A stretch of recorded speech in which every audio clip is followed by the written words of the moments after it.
So for many years, especially since the internet's arrival and YouTube and talk shows, podcasts, documentaries, we've seen an explosion in interest in the off-grid movement. From people trying to save money, escape homelessness, develop a closer connection to nature, as well as improving relationships with their significant other. For a lot of people, it's a very sexy, it's a very romantic thing to be working together in an off-grid setting, with or without children. And for some people, the motive is to raise their children in a healthier environment, a vaccine-free environment, a homeschooled environment. So there's many reasons why the off-the-grid movement has increased in popularity, but what has also increased in popularity is the way that people that aren't off the grid write about off-the-grid rules and regulations. Yes, in some ways, off-the-grid living is becoming illegal, but to be specific, in particular counties and jurisdictions where, specifically the land use codes are changing. Now, when we can get specific as to why this is taking place, despite all the comments about Agenda 21, we will look at that county down in southern Colorado that's kicking people in their RVs off their land. That's actually coming from the county level. There may be other factors, but that's basically coming from the county level. Whether someone likes to hear that or not, the fact of the matter is, when you have it coming from the local level, enough people could actually do something about it. It's not really about that county. It's really about us looking at, well, how do we come together? There's a lot of us that are living in mobile vehicles, spending money on gas, that money that could be going to land, and I'd rather my money go to payments, not the big oil companies. I mean, that's just a personal preference.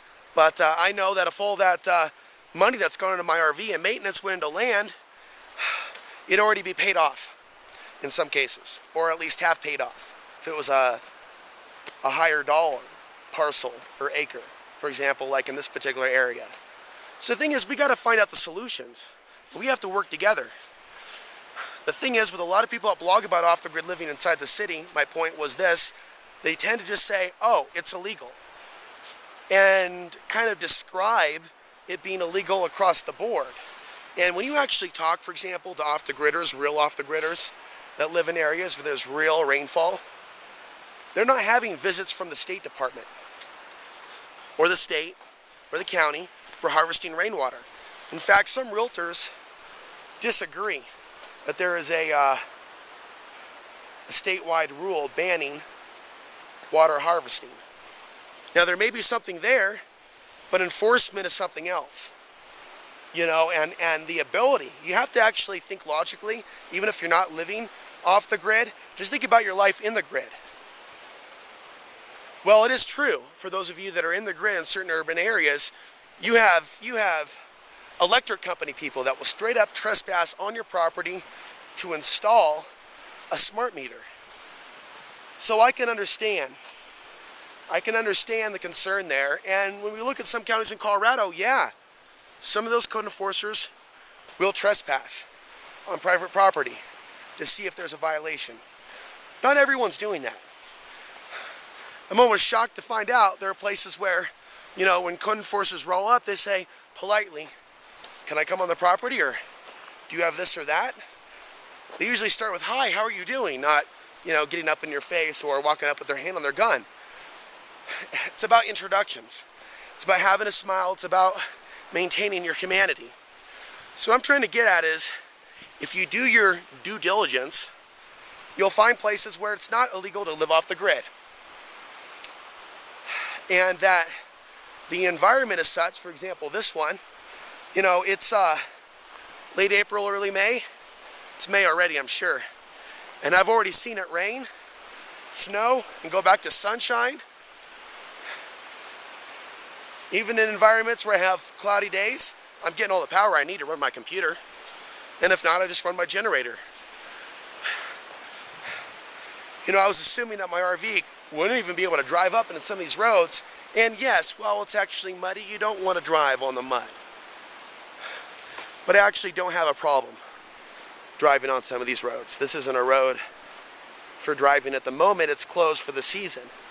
So this road is only open to foot traffic, and I'm walking alongside the river here. So the fact of the matter is, just because you're becoming aware of certain contaminations in the river, for example, doesn't mean that that river is contaminated. That river is safe to drink out of. Of course, you would want to filter it. I would recommend grapefruit seed extract. It's small. You can carry it with you and put the droplets inside your water container, shake it up, and your water is now disinfected. This is awesome. I'm definitely going to have to get a fishing rod. So when I look at a situation like this, and properties near here, you know, and some of them, you know, it's at least several miles to get to a water source. But there's ways you can connect with other people with a well, deals you can make. And it seems that now I'm looking at a situation where, you know, if I had a food supply and I had an ability to hunt or fish, but even with the food supply alone and having enough water and fuel, and of course, one of the most basic fundamental forms of fuel out here is firewood. So, off-the-grid living as a whole is not illegal. More counties are passing rules and regulations that I believe are unconstitutional and unlawful, that are preventing people from living on their land. And because a lot of Americans don't really have the empathy for the off-the-gridder of today, well, if I have to have a smart meter, well, if I have to have the septic, well, if I have to have, what do you want to do? Go out and live in the desert, grow weed, live on welfare? Just the stereotypes just keep coming.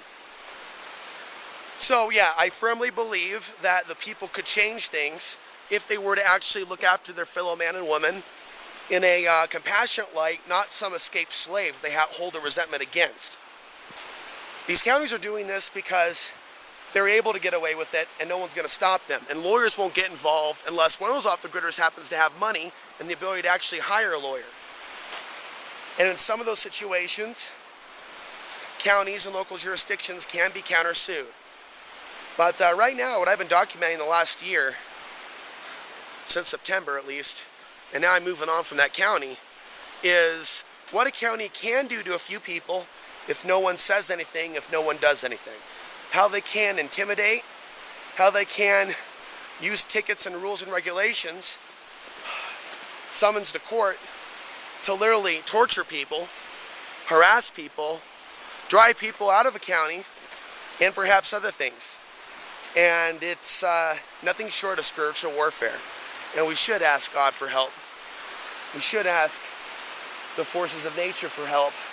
Because this is a war on nature. This is a war on human nature. And so, before losing yourself, let me close and just saying it's Agenda 21 and everything's illegal, realizing that you're dealing with actual human beings. Read the comment sections. Those aren't federal agents. Those are real people saying, well, if I have to have this, well, if my life's been like this, well, if I think I have to work, why should they be free? Once you realize that's what this is about, that it's really not about Agenda 21 at the core. It's about human beings allowing other people to be kicked off their land, enslaved, pulled back to the grid because they're in a state of resentment. It is when people stop acting like that that there's going to be less of these problems with people trying to escape their cage and live outside the box.